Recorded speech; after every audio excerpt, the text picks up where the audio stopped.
бұл кәдімгідей бір дабыл қағып бұл мәселені бүкіл ел болып шешетін зат та. КМБ-ның адамы болын, ЦРУ, Ми-6. Кім қарастырды оны? Енді оған қандай бюджет керек? Не ми керек оған? Қандай диплом керек? В общем, қай жерде қандай қамаққа массовый кімді алып атады қамаққа? Соның арасында мен де міндетті түрде боламын да.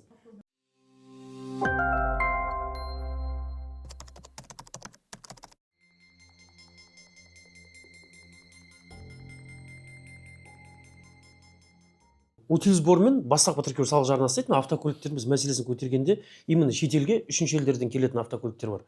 Біз мына Евразиялық экономикалық одақ елдері дейтін 5 ел кіреді, оған Қазақстан, Ресей, Беларусь мемлекеті және Армения мен Қырғыз елі, Қырғызстан. Сол 5-еу кіреді, тіпті 5-еуінің арасында да автокөлік келген кезде бастапқы тіркеу салық жарнасымен утил алымы төлену керек. Ол енді қазір көбісі айтады, автокөлік мәселесі дейді, бұл тек қана. Енді бұл жерде мен сізге айта кетейін, бұл автокөлік мәселесі емес. Автокөлікке ол ең соңғы қатысады. Мысалға, біздің қазір дастарханымызда тұрған тамақтар, үстіміздегі киіп жүрген киіміміз, заправкадан істейтін бензин, солярка, тағы да басқа заттардың бәрі, тіпті ауыл шаруашылықтағы астық өндіретін азаматтар, егетін азаматтар бәрі тракторге жүгінішті, трактор арқылы істейді, логистиканың бәрі жүк көліктер арқылы. Сол үшін утил алымы мен бастапқы тіркеу салық жарнасы. Мысалға мен сізге айтайын, бүкіл оқырмандарға да бәріне де қызықты болсын. Мысалға, нан керек бізге. Ең бірінші нанды егу үшін бізде жер жыртуымыз керекпіз. Жер жыртатын бізге трактор керек. Трактор шетелден келеді, немесе Ресейден бір жерден келсе, Беларусьтен оған утил алымы мен бастапқы тіркеу салық жарнасы төлейді. Субсидия алғанның өзінде де ол өзге елден шығатын техника, біздің елдегі сол техника сатушылар утил алымы мен бастапқы тіркеу салық жарнасын төлеп, ол бағасына қосылады. Сол тракторды алдық, мысалға 50 миллион теңге трактордың бағасы деп алайық, оған 15 миллион теңге утилсбор мен первичкасы қосылады. То есть 45 миллионға шығып тұрмыз.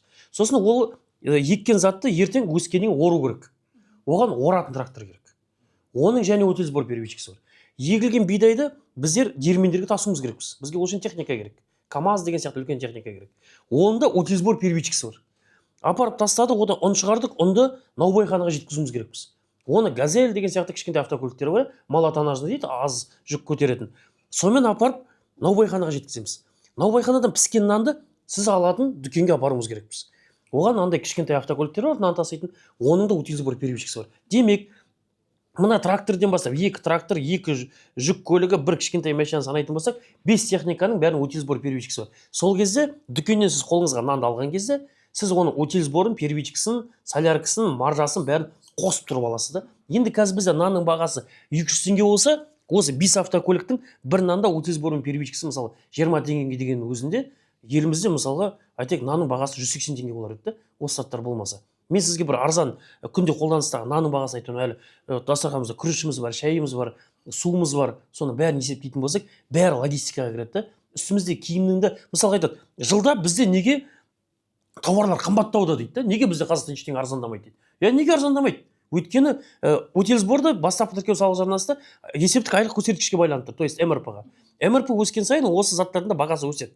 Сол үшін бәрі қымбаттайды. Біздер қымбаттаушылықтың түбірін табуымыз керекпіз да. Көшеге шығып бір жерде айқайлап, нанның бағасын арзандат, бүйт сөйтті, ондай сауатсыз талап қойғаннан ештеңе өнбейді. Сол үшін бұл біздің автокөліктің иелері соған сал көрсеткесін былайша тікелей қатынасты болғасын, қалтасына 3 миллион теңгеден жуық ақшаны жұлып алып кетіп жатқасын, соған бастап осы автокөлік иелері ғана көтеріп жүр. А бұл негізінде бүкіл халықтық мәселе. Өйткені президенттің өзі талай рет айтты, кеше құрылтайда да айтты, оның алдында жолдауларында да бәрінде айтып жатыр. Біздің ел әлемдегі ең үлкен автохабқа айналуымыз керекпіз. Логистика хабына. Енді мысалға қазір білеміз, әлем бойынша ең арзан логистика ол су арқылы. Мысалға Шанхай порттары бар, кім Балтық теңізінің порттары, оның ішінде Литва мемлекеті, бүкіл Европадан зат шығарып, затты әкелетін. Үндістан бар, Австралия бар. Енді Австралия өзі бір материк, бір ел болғасын, онда үлкен су логистикасын хабы болып саналмайды. Ал енді адамзат тарихындағы құрлықтағы ең үлкен логистиканың хабы ол Ұлы жібек жолы екен белгілі. Ұлы жібек жолының ең басты бөлігі Қазақстан үстімен өтеді. Демек, құрлықтағы Қазақстан ең үлкен логистика хаб әлем бойынша.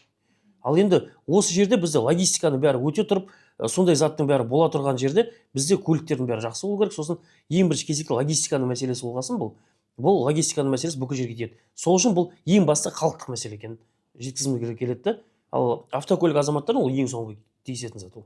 Енді қазір мен сізге сілтемесін қоярмыз, описание қоярмыз, сізге де берерім. Былтыр да біз мысалға Ақтөбе облысы Мәртөк ауданы диқаншыларымен сөйлескен едік. Сол жақтан бастап нанның дүкенге дейін қалай апаратын бәрін зерттеп көрсеттік та, и бүгін сізге де талдап айттым деген ойдамын да. Сол үшін бұл мәселеге қызықпайтын азаматтардың да бәрі қызығу керек. Бұл қызығатын зат емес.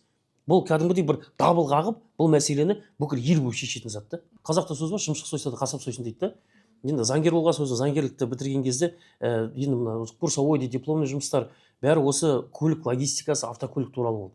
Мысалға енді ер бала болғасын кішкентай кезімізде машинада өстік та, велосипед айдадық, бері келіп автокөлікке қызықтық деген сияқты, жаңағы праваға тапсырдық, соның бәрі қызықты болды. И және өзің заңгер болғасын, мысалы мен колледж бітірдім, алдымда право тапсырып жатсам, кейбір жердегі мысалы кейбір правилалар нелер ұнамайды. И содан бастап кейбірін өзгерту керек деген сияқты мысльда жүрді, ойда. Сосын 2019 жылы бізде Ақтөбе облысында, ең бірінші Ақтөбе қаласында осы автокөліктердің мәселесі туындады. То есть шетелден келген автокөліктер, Армения мемлекетінен Қазақстанның азаматтары бар автокөлік әкелген, соны тіркемей атты. И Евразиялық экономикалық одақ олардан жаңағы автокөліктен техрегламентке сай келмейді, анау мынау деді. Енді Евразиялық экономикалық одақтың шикілігіне байланысты кіріп қойған автокөліктер болғасын, сол жерде митинг өтті. Сол митингте қатыстық, сол жерде болдым. Сосын тұрды, мен өзімнің бір автокөлігім болды, қырғыз учетпен, қырғызстандық. Сосын тұрды, бүйтті, Армениядан келген азаматтардың машинасын бөлек алып кетті, олардың бәріне сары номер береміз деді. Мен сары номерге қарсы болдым. Жігіттер түсінеді қазір, мысалы ютубта сізде қарайтын азаматтардың бәрі. Сары номер деген біздің елімізге уақытша тұруға келген адамдарға берілетін нөмір. Қазақстанның азаматтарының автокөлігін уақытша келген адамдардың нөмірімен тіркеп беруді. То есть бізге айтып тұр, сіздер Қазақстанның уақытша азаматтарысыздар деген сияқты. Евразиялық экономикалық одақтың заңның шикілігі бар, сондай бар, бәрін соны пайдаланып азаматтар әкелді, содан шу көтердік. Мен қамақ қалды 15 тәулікке, қоғамдық резонанс туғызған үшін. Шықтым, шыққаннан кейін сосын көптеген жерде комментарийлер, хейттер жазылды. Ең бір адамға кез келген зат бірнәрсе түйткіл болады да, бір ары қарата сөйлеп кетуге соған деген сияқты. И тұрды да маған дейді, мынау шетелден келген конструктор болып келген автокөліктер дейді, қазір онда айта кетемін, шетелде мына қосалқы бөлшек ретінде әкеледі автокөліктерді, құрастырып осы сияқты айдап жүр. Соларды мына ресейлік тіркеуде тұрған, ол жақта қарызы бар, учеттан шыққан автокөліктерді қоя алмайсың, ол үшін топить етудің дейді да, енді тырнақша ішінде айтайық, соның қажеті жоқ деді. Сол үшін енді бұл жерде адамда принцип деген бар, еркектік принцип деген бар, еркектік мінез деген бар. Енді қазақта сөз бар да, тұлпардың тұлпары бар, шабысы бөлек, еркектің де еркегі бар, намыс мінезі бөлек дейді. Сосын әрбір адамның өзінің уникалды мінезі болғасын, сол жерде мінезімізге байланысты осы мәселені соңына дейін жеткіземін, шешпей қоймаймын деген сияқты ары қарата солай жүріп кеттік. Енді ол жолда бірінші біздің осы көтеріп жүрген мәселемізді президент Қасым-Жомарт Тоқаевтың өзіне дейін жетті, қолдап. Өзіңіз білесіз, 2023 жылы көліктерді заңдастыру акциясы болды. 304 мың адамның үйіне кіші де болса бақытқа келдік та. Қаншама бауыртқа соғанды. Енді ары қарата осы бақытты бүкіл Қазақстанда қазір сондай автокөлік бар азаматтарға, мысалы өзіңізді ертең жүргізуші куәлігін аласыз, өзіңізге автокөлік әкелген кезде сізде таңдау болу керек та Қазақстанның азаматы ретінде. Өйткені біздің Қазақстанның елінің азаматтары біздер ең жақсыға, ең игі жақсылардың бәріне кәдімгідей толықтай құқығымыз бар. Өйткені біздің ата-бабамыз тұлпар мінген азаматтарға бүгінгі таңда есек мінгізіп отқан жайы бар да. Сол үшін бұл өзіміздің бір автокөлік алып соған бір айтады да, автокөлік үй ешқандай бақыт бермейді дейді да. Бірақ да ол да бір кіші бір бақыт. Бақыт туралы Қадыр Мырзалы атамыздың өзі айтады да, бір құдірет бізді өмірге жолдайды, сол өмірді түсінбейміз, сол қайғы туа салып үлкен бақыт іздейміз, бірақ да бақыт үлкен болмайды дейді да. Сол үшін еліміздің қоғамда азаматтардың бәріне осы автокөлік саласында, логистика саласында көмектесіп, дастархандағы тамақтары, үстеріне киген киімдері, астарына жақсы тұлпар мініп, кішкентайда болса бір бақытқа кенелсін деген сияқты осындай бағыт бағдармен осы мәселемен айналысып жатқан жайымыз бар қазіргі таңда. Біз бір жоспар құрған кезде Құдай күледі дейді да. Құдайдың өзінің жоспары бар бізге деген. Біз пенде болғасын енді ертеңгі күнге үмітпен қараймыз, үмітсіз шайтан дейді. Енді біздің үмітіміз, өзіміздің жоспарымыз енді болашақта қазір осы мәселені шешіп, көп ұзатпай осы жылдың 1-тоқсанында өзіміздің түркінің, өзіміздің бабаларымыздың жаңа жылы, қазақтың жаңа жылы наурыз айына дейін бір шешеміз деген ойдамыз, ол шешімі шығады деген. Ол үшін енді қазір біз қолдап жатқан неше түрлі азаматтар бар, соның ішінде Аманат партиясына да алғысымызды айтқымыз келеді. Өйткені қазақта тағы да бір жақсы сөз бар, қазақтан сөз қалмаған ғой. Жақсының жақсысын айт, мерейі тәсін, жаманның жаман айт, құты қашсын дейді да. Бар затты бар деп айтқымыз келеді. Соның ішінде Аманат партиясына және сол партиядан сайланған депутаттарға, және басқа да бір министрліктерге қолдауларына бәріне рахмет айтып отырып, осы мәселені шешкеннен кейін еліміздің басында мәселе көп. Мысалға әлеуметтік қорғалған топтар бар елімізде. Мысалы мүгедек асырап отқан отбасы бар, көп балалы отбасылар бар, және де жалғызбасты аналар бар, которые жұмыстары бар. Бізде елімізде бір қызық жағдай бар. 85 мың теңгеге дейін айлық алатын болсаң, сен айыспа аласың, 86.000 теңге алсаң, 1000 теңге қымбаттап кетсе, сен бай адамдардың қатарына кіресің. Айыспа ештеңе бермейді. Жалғыз басты аналардың құқығы мысалы қорғалмаған көп жерде. Енді мысалға соларға үй ештеңе берілмейді. Соған біздің ұсынып тұрғанымыз мысалға автолизинг дейді, елімізде автопромды қорғау үшін автолизинг береміз дейді. Бірақ кез келген адамға таңдау қойыңызшы, көшеде автокөлігі жоқ, баспанасы жоқ. Не аласың сен? Автокөлік аласың ба, баспана аласың ба деп. Бірінші кезекте адамға баспана керек. Сол үшін біздің қазір келесі көтергіміз келетін жауабымыз Қазақстанда жалғыз басты аналарға және жас отбасылардың бәріне лизингке үй беру. То есть алғашқы жарна 5%, жылдық пайыз 4%. Мысалы автокөлікті берді ғой 4%-ға. Ешқандай банктың еш жері қисайған жоқ, ешқандай банк жабылып қалған жоқ. Енді үй мысалға недвижимость қозғалмайтын зат, оны ешқашан бағасы жоғалтпайтынын білеміз. Банктерге былайша айтқанда тәуекелдік те бұл жерде аз да. Енді келесі көтергіміз келетін мәселе осындай. Біз ары қарата әлеуметтік жағдайда халықтың күйшігін осы жолдағы азаматтармен біраз үйренісіп қалдық, біраз есіктерді ашып үйрендік деген сияқты жоғарыдағы. Сол ары қарата осылай қозғалып халықтың әлеуметтік жағдайын дұрыстауға заңды талаптарды заң аясында енгізіп, ешқандай көшеге шықпай революционный путем емес, эволюционный путем жолмен жеткізуді соны ары қарата қолға алғымыз келеді. Жоспарларымыз сондай қазір.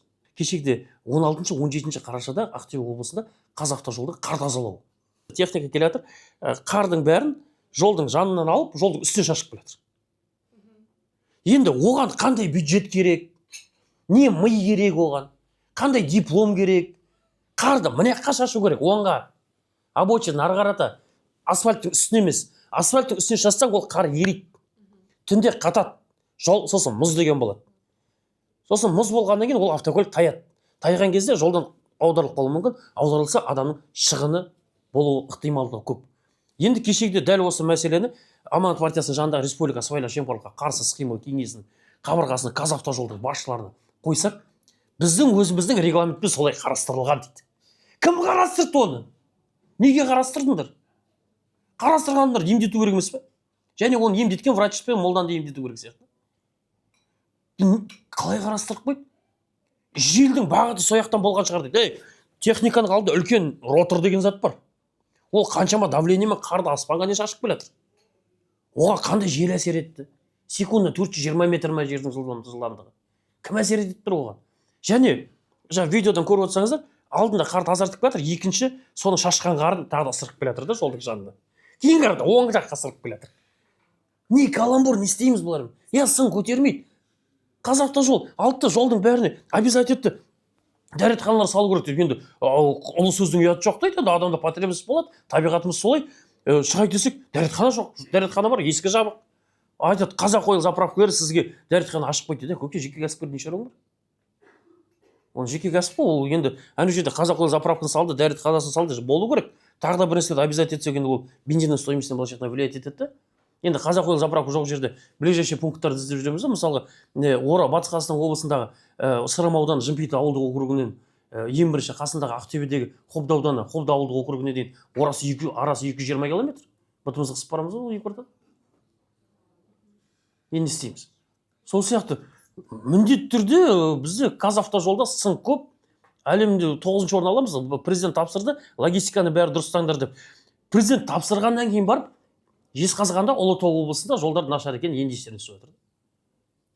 Енді мысалы кешегде сын көтермейтін Атырау мен Оралдың екі ортасындағы жол бар, 600 километрге жоқ. Жолдың қарарға кәдімгі беті жоқ, ана жолмен жүру невозможно. Соған кешегде 50 миллиард теңге төлеп берді, текущий ремонт жүргіземіз. Қай жерге? Ол жердегі шоқалақтарға, ямыға машина сият солай. Машина сият ішіне кәдімгі. Оны қай жеріне 50 миллиард теңге текущий ремонт істейміз? Неше? 55 сантиметрге ме? 55 сантиметрге кетеді. Бізде жол сын көтермейді, жолдың сапасы өте нашар. Елімізде болып жатқан жол көлік оқиғалардың көбісі сол жолдың сапасына байланысты. Бізде сосын тағы да бір күшті стандарт бар. Республикалық деңгейдегі жолдардың жалпақтығы 4,5 метр болу керек бір полосаның. Екі полоса болса 7 метр болу. Аудан аралық жолдар 6 метр болса жарайды дегенде. Сонда аудандағы адамдар қырыла береді, республика трассасында адамдар аман жүруіміз керекпіз ба? Жолдың бүкіл жерде стандарты болсын да. Ана жолда 4 полоса болса, мына жол жақсы 2 полоса болса, бірақ 4,5 метрден болады. 9 метр болады.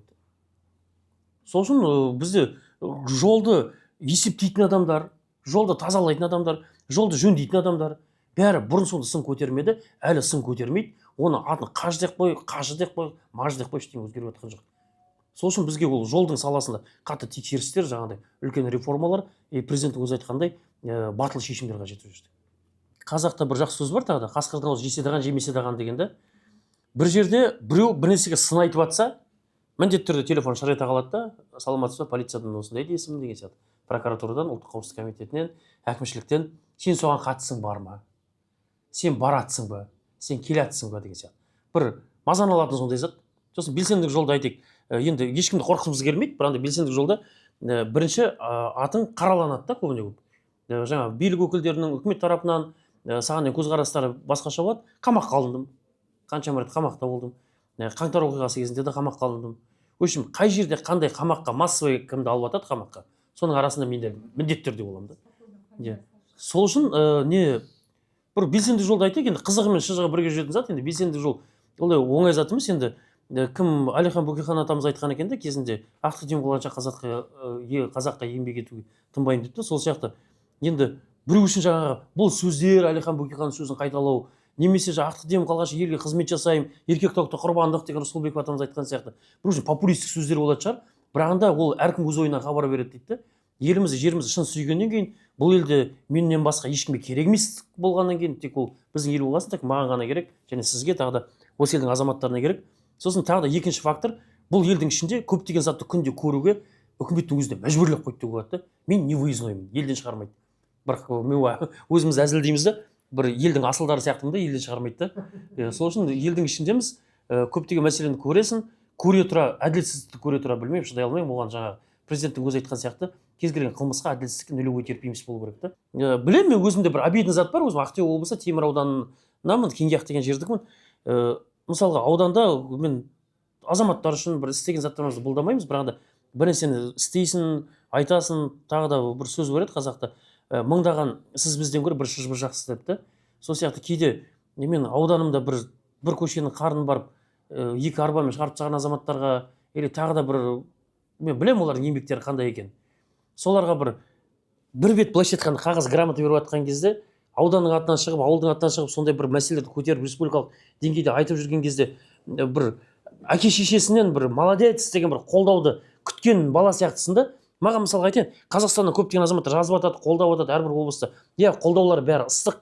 Бірақ ең бірінші күтетінің өзіңнің ауылыңда танитын адамның, ауылында өзің үшін авторитет, абырой болған азаматтың бір саған бір комментарийге молодец жарайсың деп жазғаны. Немесе ауданның әкімінің бір 80 теңгенің грамотасын өзімді апарып беремін, Құдайға шүкір. Жетеді қаражатым, бір нәрсе қыларым. Астына печатын қойып, қолын қойып, бір ауылымыздың алдында мақтап не істеп жатса, ол ары қарата адамға ол мақтау күтпейсің ешкімнен, бірақ да бір құлшыныс болар еді да. Белсенділік жолдың бір жаман жері, сондайдың қатарына кірмейсің. Ал енді өзіңнің дұрыс екеніңді, халық үшін адал еңбек істеп жүргеніңді ол біраз жылдардан кейін, біраз өз-өзін көрсеткеннен кейін, былайша айтқанда атың ақталатын уақыттары болады өзі. Енді сосын көптеген жазады мені, енді қазір мына сіздің комментарийдің астында хейтерлар болады жазатын. Бұл КМБ-ның адамы, кімнің адамы болмадым? КМБ-ның адамы болдым, ЦРУ, Ми-6. Бүкілінің адамы болдым. Мен сосын бір жақсы сөз, титушка дейді, сексот дейді, сексот секретный агенттік екен. Жақында білдім, бұрын айту қойалып жүрсем, оказывается, секретный агенттігі сөз екен. Кім болмадым мен?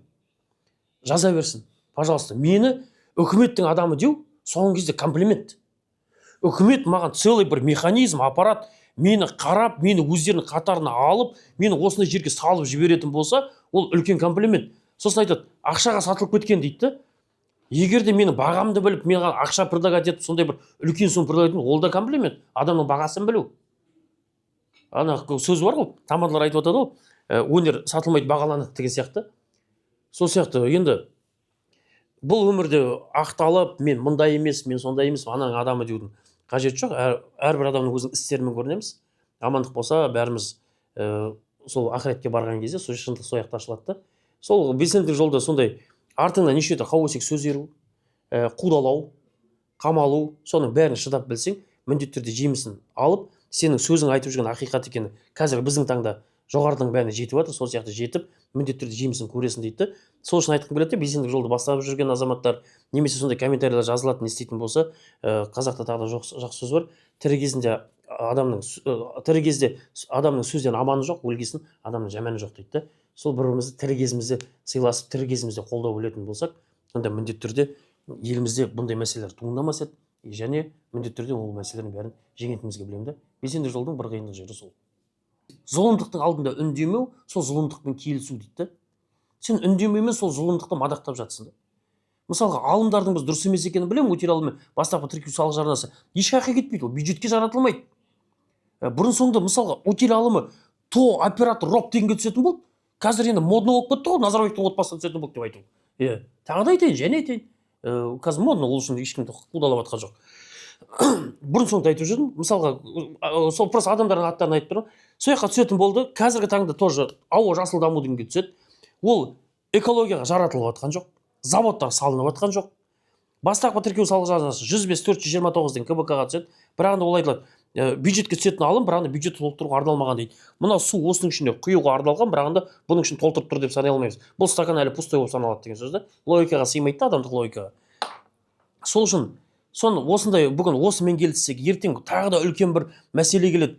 Неше түрлі адамдар ойына келген істейді, өйткені қоғамның бұған бейжай қарайды, қоғам бұған мән бермейді деген сияқты, қоғам одан өтіп кете береді деген сияқты. Сондайдың бәрінен бейжай қарай берсек, онда біздің қоғамымыз, еліміз құрдымға кететін белгілі да. Сол үшін айтты, бейжай қарайтын адамдарға және мән бермейтін адамдарға ештеңе бейжай қарамаңыздар, бәріне мән беріңіздер.